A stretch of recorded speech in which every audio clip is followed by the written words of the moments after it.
Time now for everyone's favorite segment of the week. It is time. It's time for a good old-fashioned Q&A, MMA fans. Oh, The Ultimate Fighter. What a time. Ladies and gentlemen, it is back. We thought it was dead. To hear from the man and it's himself, not dead. Ariel Helwani. Live from the Box Studios. Still around. Who would have thought? City, Who would have thought it would be around in 2023 on linear television? Not just ESPN Plus. We're talking linear TV, The Ultimate Fighter. And not just linear, ESPN. Maybe the finale will be on ABC. Who knows? All right. Thank you very much to Mike Heck. Thank you very much to moderator Lewis, as always, for putting together the questions. Without further ado, Mr. Emilio V is up first. And what a great question to kick us off. How was Frank's birthday? Happy birthday to Frankie. And by the way, Frank, now 37 years young officially. Or is it 38? Did you turn 38 and we're 37? 42. Sporting a new haircut today. It's not a new hair. You know, just because you started paying attention to my hair. No, this is new. When did you get this haircut? Saturday. That's new. I'm not saying the style is new. In the PDC style is not new. Yeah. What was that about PDC? After he watched Bully Boy in the Premier League, he went and got the haircut. A lot of people saying it is a Bully Boy-esque haircut. Was it? How much was your haircut? I feel like that haircut is. I just did a fade, so it was. That's not a fade. There's some. Yeah, this is one of those. 80 for a fade. It's very like. You know, talking about money is tacky. I'm being serious though. 80 for a fade. Wow. I mean, I like what you have there. It's a little bit the poof? Clark Kent-esque. Like you have like a little like ziggly thing here. Yeah. Ziggly. I know exactly what you're talking about. I like it. And you missed a spot when you were shaving your head, though. Also, me? Wow. Where? Yeah, I just wanted you to touch your head. Also, trim the beard. That's significant. It fell out. Did they trim the beard? No, I touched that. Wow. I don't trust them. They don't even touch the beard. I got the whole kit and caboodle yesterday in Jersey City for $50. Why are we talking Great money? service, everything. Why can't we talk We're money? not We're talking money. friends. We're talking. I'm not asking you how much prices. you make. I just want to know what the streets are costing you these days. That's all. Streets are costing. Wow, both of you got a haircut. Yeah, Joe also got a yesterday. haircut. Shout out And to so David's did Rick, Barbershop. from the looks of it. Joe got a haircut too. That was last week. I started it. Wow. Rick, you got a haircut too? Rick got a haircut? You had to have. Let's see, Rick. Oh, he did get a haircut. He did. Haircuts all around, baby. I did get a haircut. Oh, man. Yours is good too. Shit. All right. I didn't get the memo. Haircut. I'm a once a week type of guy I was anyway. about to say, then in the last week you had to have shaved your head. Yeah. Once a week. I just didn't know that we were all doing it in unison. I like it. We need to get on the same schedule. What do you guys go? 3 weeks? 4 weeks? 3, 4. We all come with our fresh cuts. It's like the first day of school. Everyone shows up with their fresh I can't cut. believe that this is... I think on every first of the month you need to have had a haircut within the Fresh. Whoa. Fresh. By the way, how was your birthday? It was great. Thank you for asking, Emilio. Yeah. What was it? Flash in the control room. Did you guys see that? What did you do? I don't know. I'm confused. Maybe it's the prime. Hung out with Connor on Sunday. Threw a frisbee around Central Park. Watched some F1 before that. However, Monaco? it is funny. Connor, can you mute yourself? Come on. I'll take care of that. So we're walking to the bathroom, and I swear to you, this guy is like, Connor Burks, and we have to stop for a minute so No this way. guy could take a picture with Connor. We're in the middle of Central Park. Wow. I just, And he referred to you as Connor Burks? that's what they did. Not yeah. GC. Not GC. Wow. What did that feel like? You know, it happens every once in a while. Whoa. I was in a Costco one time with my girlfriend, and some guy stopped me. My barista at Starbucks. That must have felt great. Yeah, it was Four Brothers for Life. He made it pretty deep into the barbershop selection for Rick's haircut. Oh, okay. Yeah, he immediately brought it up. This was the one at Central Park, or this was... This was at Central Park. Wow. Park, yeah, Four Brothers for Life barbershop. Shout out. New York Rick, you know Four Brothers for Life? Yeah, he was in high contention before. And it was just randomly? You just saw him random? Yeah. Wow. Yeah. Stopped and talked to him for a second. Super nice guy, man. Sounds like a great time. Very interesting. So you guys got together. That was on Sunday. I didn't hear any Was it chatter Sunday or about Monday? that in the text group. So I just didn't know that there was a part. I mean, you're leaving out the best part, Frank. Oh, Well, then I got talked into going to Margaritaville. Oh yeah, Margaritaville, Times Square. Like I saw a Oh, different Jimmy side Buffett's of wasting Connor. away. You went crazy. Little He cheeseburger in paradise. Said, and Just I the two of quote, you at Margaritaville? There were a couple other people, All but right. yeah, I mean, it was tourist capital USA. I love it. I love it. Amazing. that he made was change your latitude, change your attitude. Come on, dude. Changes in latitude, changes in attitude. Wanted And then to as soon forget as we walk in, it's posted on the wall. I mean, I got a little Jimmy Buffett in me. Wow, this sounds great. Yeah, I mean, we were close to Times Square. Frank tried to get a T-shirt, but it was a little out of his price range. Don't talk about money. It's tacky. Yeah, right. Here's a follow-up to the birthday question from James. Yo, MMA Hour crew, happy Wednesday. Mysterious Frank, what is your favorite Aphex Twin track? Is it I love Aphex? the way Aphex Twin. Yeah. Yeah. What about album? Also, Ariel, one time you joked about having Mysterious Frank as an in-studio guest. I think you should do it. The fans have spoken. P.S. Nice Talib Kweli reference. I do love Talib Kweli, but that wasn't a reference to him. It was a broken glass everywhere. People dun dun dun dun dun dun dun. You know that song? Yep. I said a hip hop, the hip hip hop, you don't stop. Anyway, Rapper's Delight. Aphex Twin. What is that? Right. An artist from That's a person, a singular England. person? Yeah. Okay. So the favorite song track would be Angelo Balsam, Oh yeah. and then his first album, Selected Ambient Works, would be my favorite album. Okay. But what is this? Hip hop? No, this is electronic music. Oh, EDM? Funny you mention that because this will give you some ammunition. It's called IDM Oh. for intelligent dance music. What's the difference? It's a lot of offbeat time signatures, a lot of like avant-garde kind of. Are there any lyrics? You might know a track from the '90s called "Come to Daddy." Come to Daddy. It was on MTV a lot back in the mid '90s. Sing it for me. Come to Daddy. It literally sounds like that.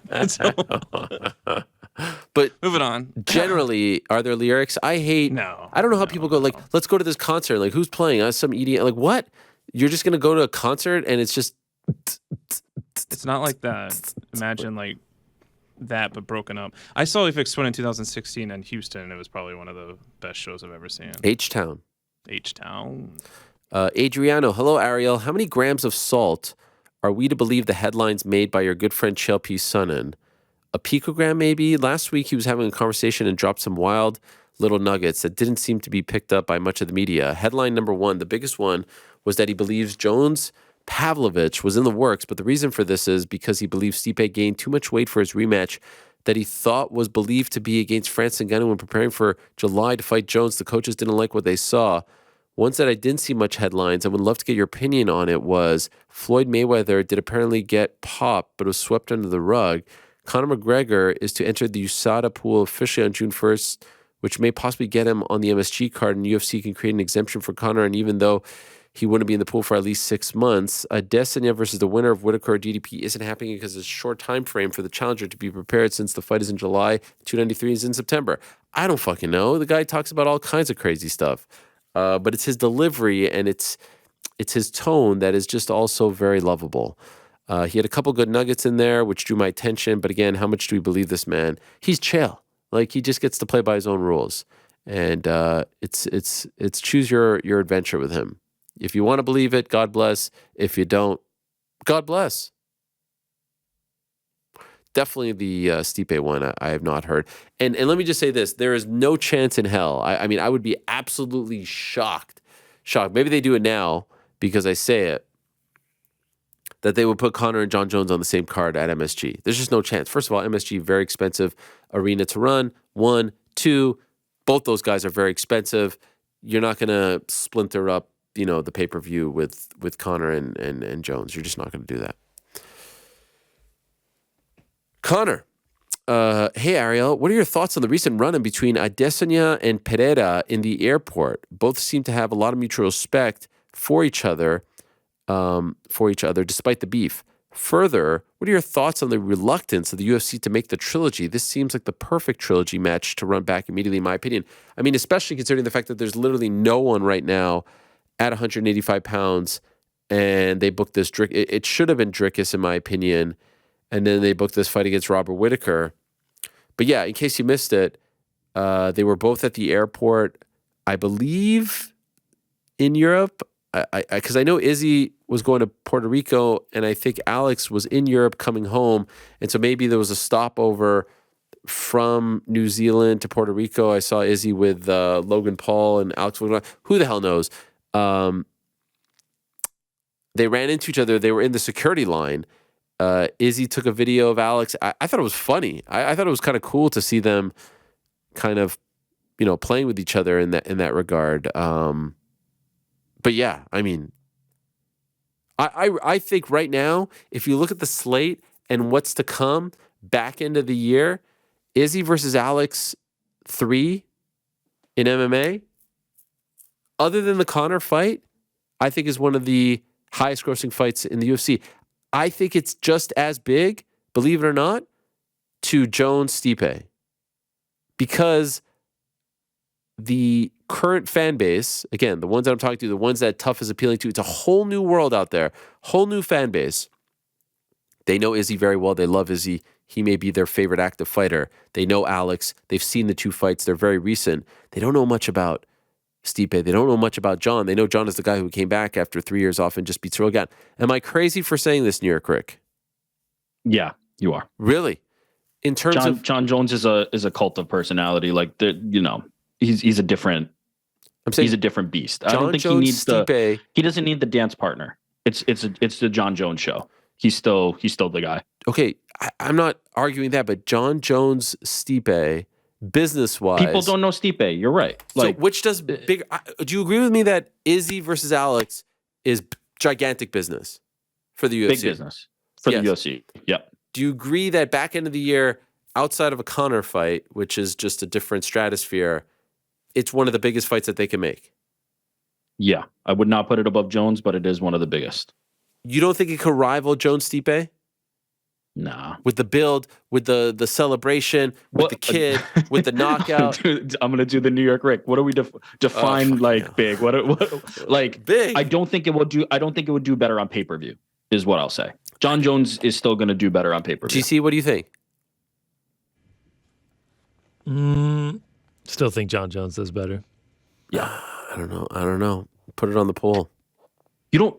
Here's the thing about John Jones and Conor McGregor, right? Because let's be honest, the same things you're talking about with John kind of apply to Conor, right? Like it used to be like the Conor fans were the new fans. Now they're kind of like veterans in the game. Like the newer fans are He the transcends. pandemic fan. So does John, though. That's what I was about to say. Does he though? John, On the level of yeah. Conor?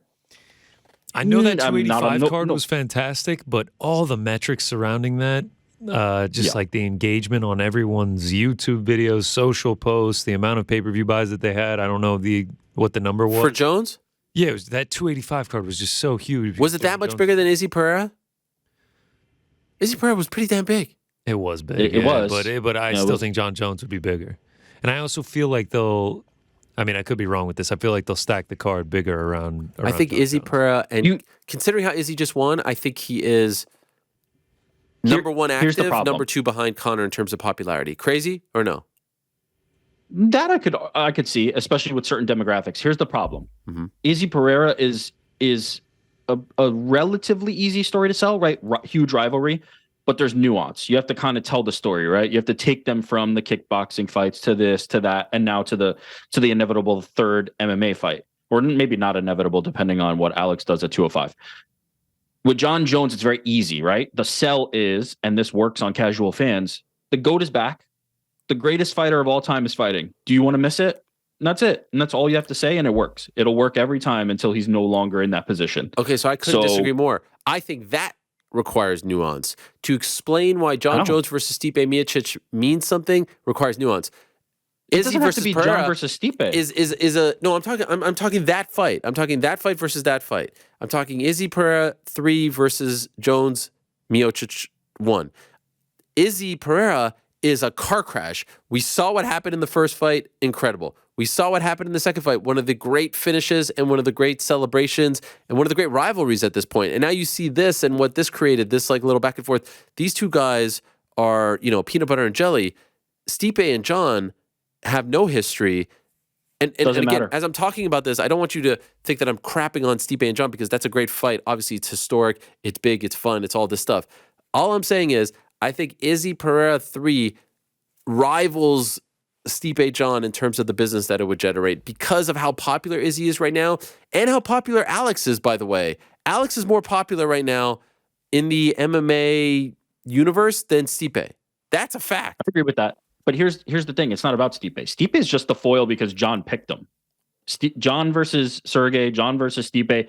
It doesn't really matter. The conversation think John versus Sergey does as well as... Well, no, because that's a real... Like, there's literally no promotional lift there from one half of the equation. Although I don't know how much Stipe is really going to give either. But the story is John. The story is not the competition, right? With Izzy and Pereira, Izzy's next title defense, if it's not Pereira, isn't going to be as big as John's. True or false?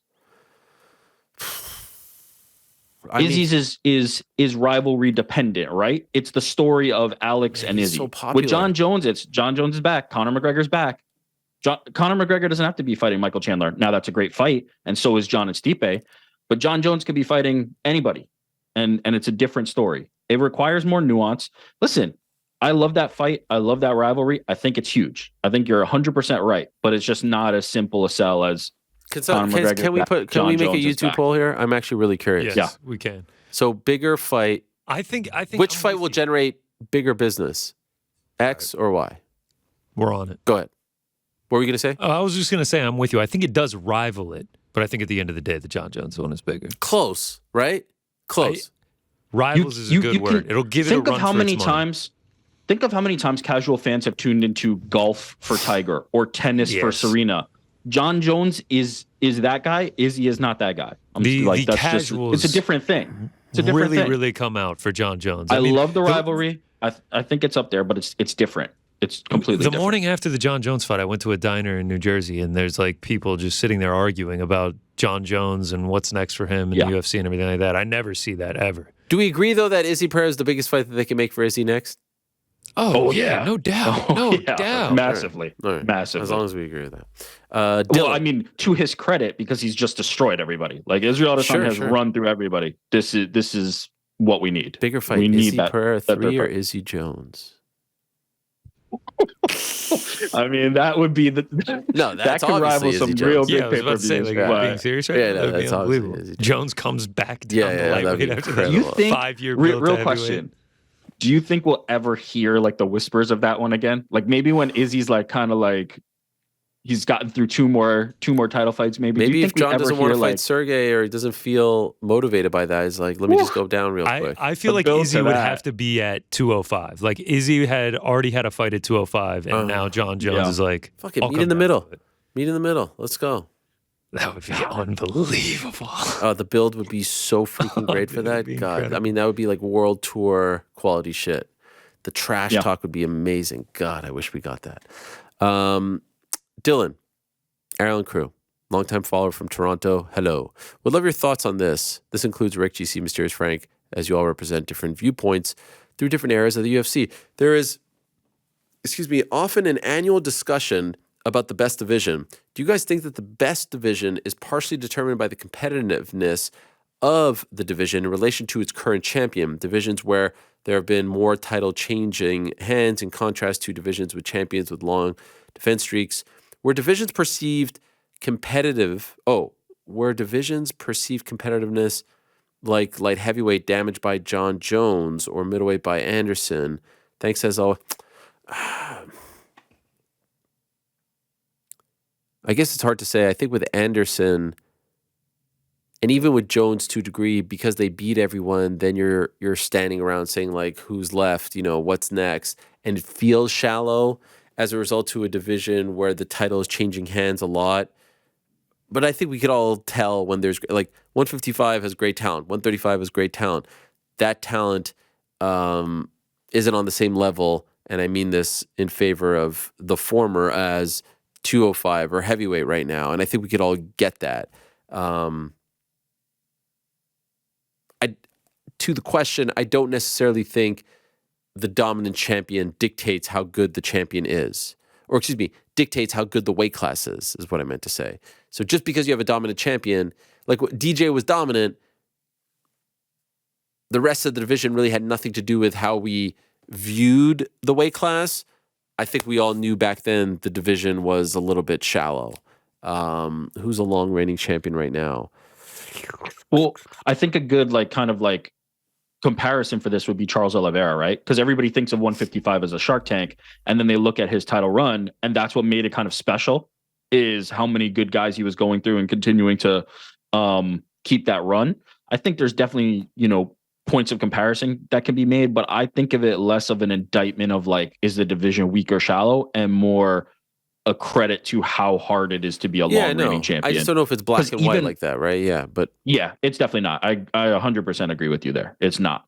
It's not as simple as here's the thing. John Jones champion. Was super dominant, but there was a murderer's row when he was there at the top in the beginning, right? There was Shogun and Rampage and Rashad and Vitor Belfort and all these dudes, but it felt like there was this huge gap in that they were lesser than just because he was dominating them. So it's hard. The context matters. Yeah. The context matters. How do they do it against each other? How do the rest of the division do when they fight each other and not the champion? I think that's where you kind of get into the weeds and where you can suss out where the division is. I would argue the top of the middleweight division is very strong, but Israel Adesanya has still kind of remained on top. Yeah, Whitaker. So it's hard. You have to have more context. It's not as simple as that, but it is a tribute to the feat of how hard it is to reign as long as guys like DJ, even Israel, John Jones, and guys like that have. Anderson Silva. It's an incredible feat. Blaine, writing this before the premiere of The Ultimate Fighter, are you and the crew excited for this upcoming season? I know one person who is. What is the best season of The Ultimate Fighter? For me, my favorite season, there's a few that come to mind. Tough 5 holds a very special place in my heart because I was the SpikeTV.com blogger for Tough 5, and that was Nate Diaz and Gray Maynard and Manny Gamburian and Rob Emerson. That whole crew, the lightweights, BJ Penn and Jens Pulver. I enjoyed Tough 3, the comeback season. No, that was Tough 4, excuse me. Tough 3 was Bisping, Matt Hamill, Kendall Grove, Josh Haynes, Ross Poynton. That was fun. That was Tito and Ken. That felt like they were leveling up. Tough 4 was the comeback season, which was a lot of fun. Tough 10 was a lot of fun. That was the Kimbo heavyweight season, Rampage Rashad. The strawweight season was fun because we knew all these people. We knew Carla Esparza. We knew Joanne Calderwood. We knew Tisha Torres. We knew Rose Namajunas from just being the best strawweights in the world and from Invicta, etc. So those are a few that come to mind. Tough 1 obviously will be very special because it was the first. By the way, we were talking to GC about Tough. Near Quick, are you excited for Tough? Are you into it? Do you have to watch it? No. Are you watching it? I'm watching. I watched the first episode, but it's the formula hasn't changed in 2 decades, so it's not. It's the same thing. It's not for right? me. Like you said, it's not for me. Look, if you're gonna put Conor McGregor and Michael Chandler on the show, all due respect to these fighters, the show needs to be 70% Conor McGregor and Michael Chandler. Right. It can't be the same formula. It cannot be. We're going to learn their backstories, and the only people who are going to care about these backstories are the people who are sticking in for the entire Tough season, and you already got them anyway. It's not getting anybody to stick. And then you get to the end of the season, and everybody's already tuned out. You need to change the formula. The mixture needs to be different. The pie needs to be changed, and it needs to be Conor McGregor and Michael Chandler. To appeal to us, but to the newer fans, is great. This is wonderful. Is it? I've never seen the transitions. I've never seen all this. Yeah, stuff. exactly. Out of curiosity, Rick, you're obviously what is it called? The Challenge. Yeah, you're like a huge Challenge fan. So what is changing in that show? Great question. That keeps you so locked in. So, well, for one, it's certain things that are not changing. It's the constant cast members, right? We've got now 20, 30 years of history of this show, and they are still there. The legends of the game are still around. They've created offshoot legend seasons. They changed the locales, they changed the themes, they changed the storylines, the way the voting is done. Everything gets refreshed on a nearly season to season basis.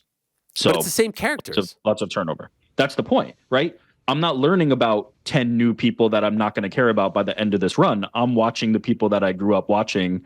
It's a continuation. It's the same people in a different environment. That's what I want, right? I don't know. Like, I don't really know how like reality television fans work. Because if you make the argument for like a Bachelor or Bachelorette, which are like wildly successful, it feels like those are just the same exact formula with different people every single season. Yeah, and by the end, you're supposed to care about them. But I think for me, like, I can only speak for myself. I'm not invested in any of the people.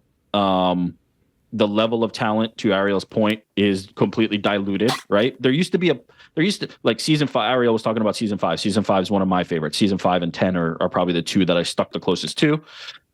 We got guys like Nate Diaz on season 5. You know, like it's just not there anymore. It's just not the same. But yeah, look, if it's working for somebody else, that's fine. But this is why it doesn't work for me. Like, if this season is sold on the shoulders of Conor McGregor and Michael Chandler, they shouldn't be in a supporting role. They shouldn't be in a supporting capacity.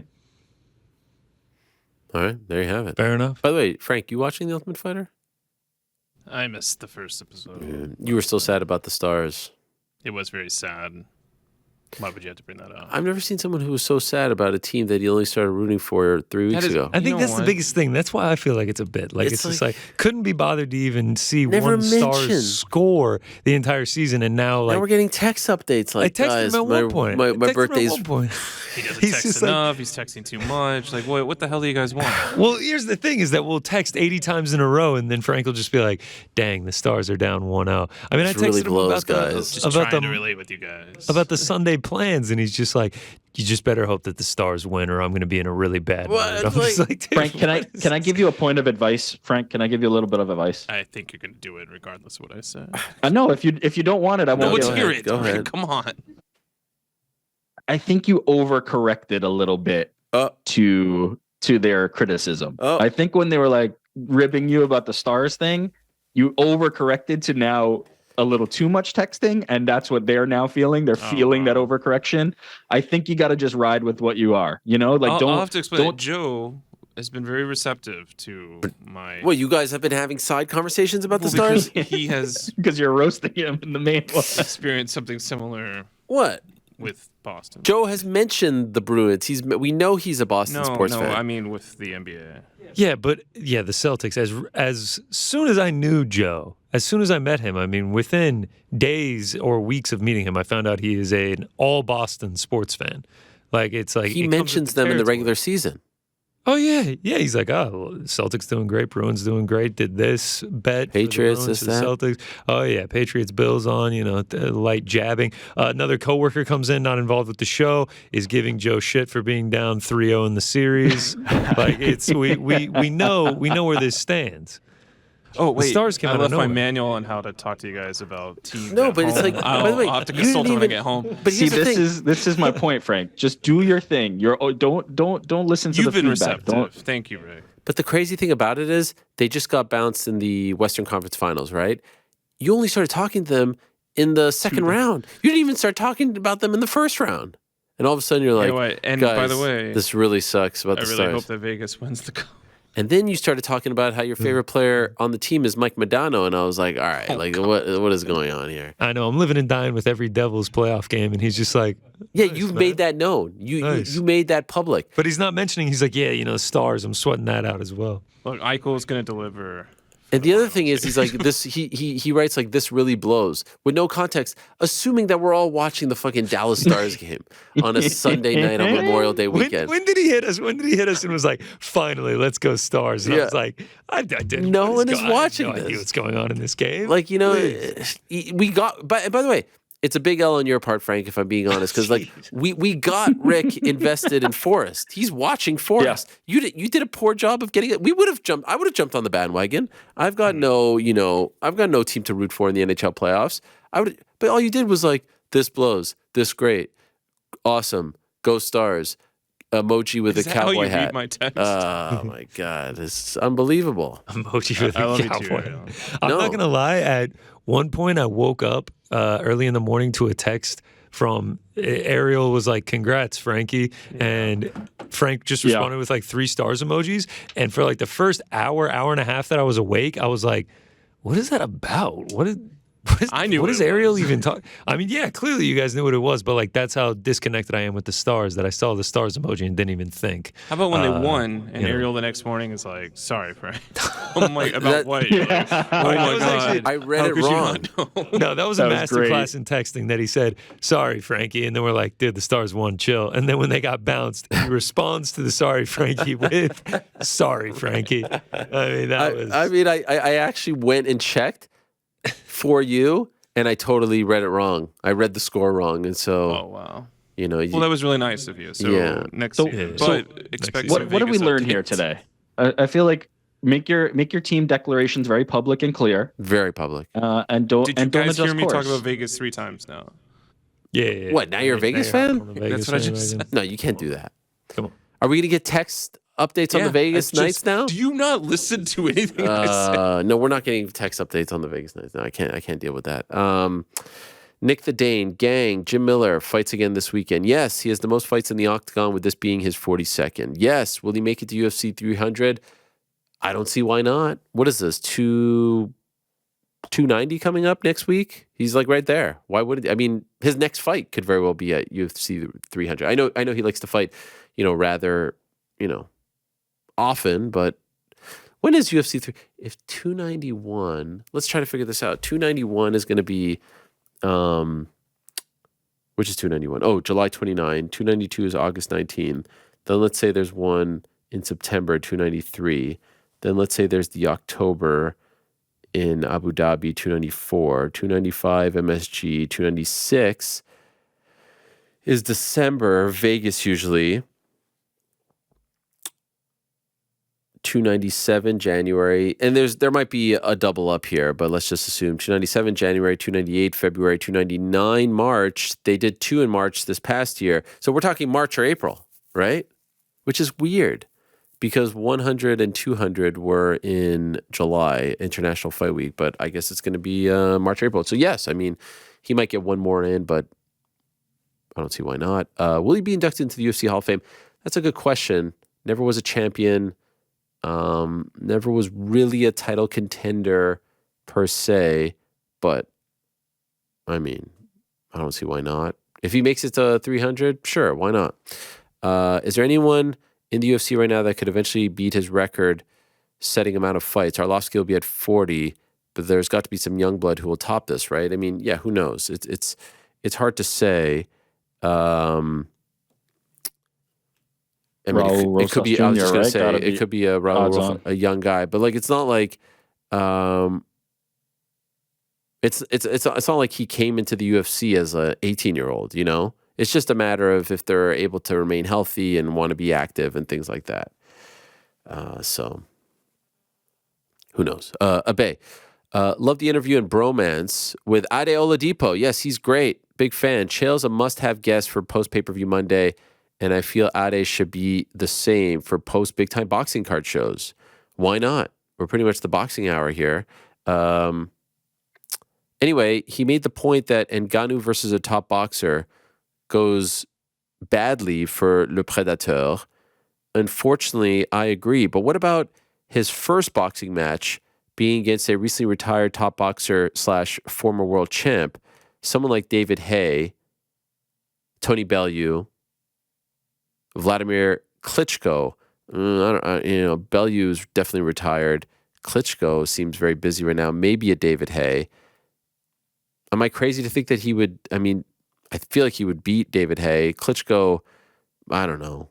I don't want to see a guy who's like retired 4 or 5 years. My reason being, it becomes a more winnable / even fight while still having an opponent with the name value to generate interest. I get it, but I don't think he wants to fight someone who has retired 4 or 5 years ago. I get what you're saying.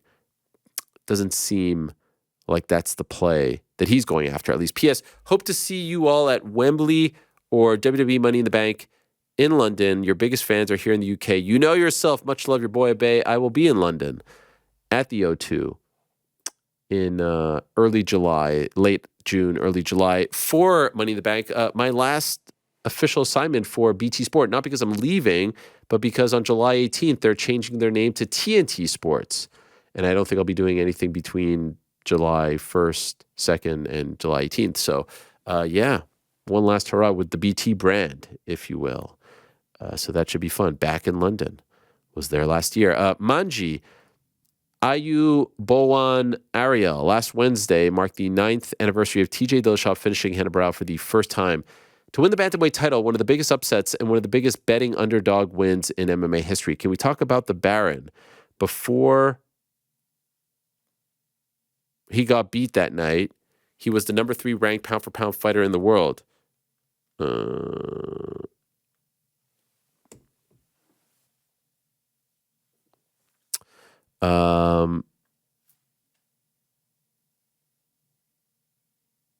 don't know what's going on. Okay, cool. Sorry. He was on a freaking 32-fight winning streak, which included 9 fights under Zuffa. People go to his Wikipedia page and see a bad run to his career and give no love to what he achieved. Can we show some love to Renan Barao? Yeah, he was one of the best. I mean, at one point, when Dominic Cruz was injured, he was the man at 135 pounds. I do wonder, though, if that missed, obviously the loss at 173 was huge, but then missed weight 177, and there were reports that he hit his head. And I feel like that changed the trajectory of his career. Like he was never quite the same after that. That's the one where he pulled out on just days' notice and then, hours' notice. And Joe Soto stepped in to fight TJ Dillashaw in Sacramento and Dillashaw beat him. I feel like that changed everything for him. The 173 loss was huge, but what happened at 177 was detrimental to his health, in my opinion. P.S. I hate when people take fighters' accolades away because of a bad run. Anderson, BJ, Tony Ferguson are a few that face the same fate. 100%. 1,000%. That's why it's hard to, argue with someone who maybe didn't watch BJ in his prime and you say, like, BJ's one of the all-time best, and like, what? The guy ended his career with 5 straight losses. But, like, no. At one point, he was top 2 pound for pound in the world. Top 3 at worst. It was Fyodor, it was Anderson, it was him. Renan Barao, 5 straight losses. He ended his UFC career. Beat Phil Nova, prior to that, lost 2 in a row.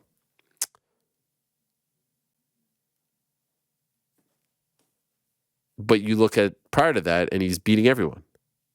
He's freaking, prior to the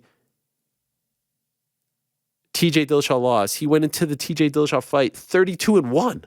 32-1. And he was beating a who's who: Uriah Faber, Eddie Wineland, Michael McDonald, Scott Jorgensen, Brad Pickett, Cole Escovedo, Chris Carriaso. I mean, these were the top guys.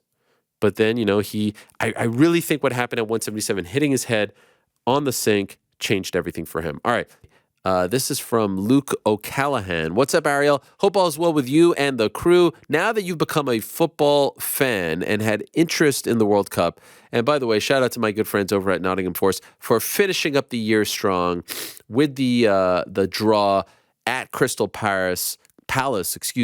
Commiserations for Leeds, for Leicester City, and of course for Southampton. And shout out to my good friends, my old friends, my former friends. I just say old friends at Everton for staying up. I knew you had it in you, and now we're all happy, and now we could all be friends. Anyway, Luke is asking, who's my early pick for the Ballon d'Or 2023? It's awarded to the best player of the year in all football. Of course, I knew that. We got FA Cup final this weekend. In fact, we've got the Europa League final going on right now, Sevilla against Roma. All right, shout out to Jose Mourinho. But I can't wait for FA Cup. And then, of course, next weekend, we've got the big one, Champions League final. Big one in our household, Man City. Of course, we're big fan. Well, not me, but my son and my middle son, kind of, but he's more Forest. Going up against Inter Milan. Anyway, this guy's telling me about the Ballon d'Or. I know what the Ballon d'Or is. Messi's your early favorite. You know yourself. I would say the top 5 right now: Brennan Johnson, Morgan Gibbs White. Can we put Navas in there, or is that a little bit dicey for a goalkeeper to be in there? Those are the ones that come to mind. Of course, you can mention Lionel Messi because of the World Cup. Okay at PSG this year. I would probably lean towards Erling Haaland. I mean, one of the greatest rookie seasons in Premier League history, and of course made history for most goals scored. Mbappe, of course, comes to mind as well. But if I had to pick one, it would be Morgan Gibbs-White. I mean, I think that's an obvious. Frankie, hey Ariel, if you could reconstruct the Knicks for next year with actual potential available players, what would you like the team to look like? Would you get rid of Randall or RJ for someone like Lillard? In my opinion, Brunson is the only player whose spot should be safe. Thanks for everything that you do. I mean, Brunson isn't going anywhere. Randall, I would be open to. RJ, less so. I'm okay with Lillard, but I don't know if we need to trade the whole kit and caboodle for him. But no, I love Damian Lillard. We're pals. We're both big boxing fans. Dame and I, we should do a show. Dame and Helwani, talk boxing. That would be incredible. I would be very open to the Randall one, only because his body language, his demeanor. I mean, you compare him to like a Jokic or even a Murray or even a Jimmy Butler, the way they lead. I can't wait for this finals. And I've gone on record, Nuggets in 5, maybe 6, but I think 5. This Nuggets team is great. Very fun to watch. What a great story. And shame on anyone who says they're not. First time in the finals, Michael Malone, Michael Porter Jr., Jamal Murray, Jokic. They're just fun. And I like when there's new teams out there. And then the Heat are fun too. This is a great final. I'm really excited about it.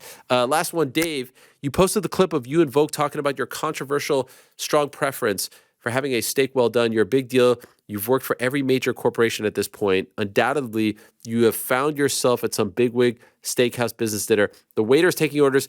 Everyone is ordering their steaks medium rare, maybe medium. Do you relent in these situations? Stick to your guns and pronounce to the C-level suits you're a forever well-done man? Do you find a tolerable compromise and go medium well? Do you follow the sheep and go medium rare?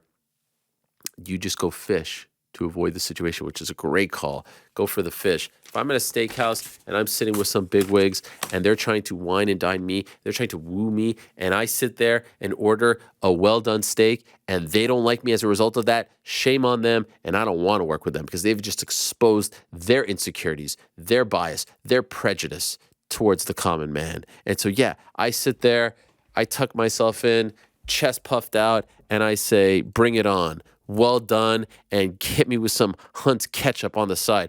And if you don't like that, I got 2 words for you. And, it ain't, how are you? That's 3 words, but I couldn't think of anything better in the moment. You ever ordered a salmon where they asked how you wanted it cooked? Yeah, and I think salmon well done is fine. Wait, is that a bad thing? No, man. It's your preference. What do you like? I like it rare. Oh, rare. You eat it raw. I mean, you eat sushi. Yeah, but it's different. No, it's not. It's totally different. There's something different about sushi and like a rare piece of salmon. I don't know what it is, but it's just different. You like it to crumble in your mouth. Like here, I'll tell you what. We went for dinner over the weekend, and we usually order salmon. That's the favorite in the Helwani household. My wife ordered well done. I wanted to be big shot Rob. I ordered medium. No, they said the chef suggests medium. She said well done. I ordered medium. Good for you. I got it. Instantly regretted it. Oh no. Hard to cut. Just the texture? Yeah, it's hard to cut. It's a little bit like chewy. What's wrong with? By the way, steak? No, tuna steak. How do you do that? I'll go medium for that. Nice. Tuna well done is tough, right? It's tough. It's tough. If I went to a restaurant with you, which you have, and we just met, have we gone to a restaurant before? I thought we did. I tried to organize this big happy birthday dinner for you. Those pizzas were amazing. Yeah, I know. If you want to erase that great memory, no, it was great. But I just want the record to show that I was trying to make something even greater happen. What did you try to do? What organizational? No, I didn't organize anything. No, I organized in your nothing. brain. In your brain, you thought about it. I was just throwing it out there and letting you all know that I'm open. But you to had this. an expectation, and you didn't tell us what your expectation was. I mean, I just want to let you know that I was thinking of you. Can I break the fourth wall? I was just letting you know that I was thinking of you. That's all. It was OG Ariel's idea. Originally, it was his idea. Which you get all the props for the idea. Thanks. That's all. Connor gets the props for the execution. And by the way, I'm not trying to hate on the execution. The execution was fine. I just, I just wanted you to know that I was open and willing, because I get crapped on sometimes. Oh, you don't want to do this, you don't want to do that. You can still take me out for dinner, man. No, I mean, the ship has sailed. What are you talking about? Birthday's coming. How long's your birthday? A week? All month long, and today's the last day of the month. That is true. But I feel like I get some stick sometimes that I'm the guy who doesn't like to partake, and I just wanted you guys to know that I was ready and willing to partake. That's all. I'll hold you to it next year. Yes. If there is a next year.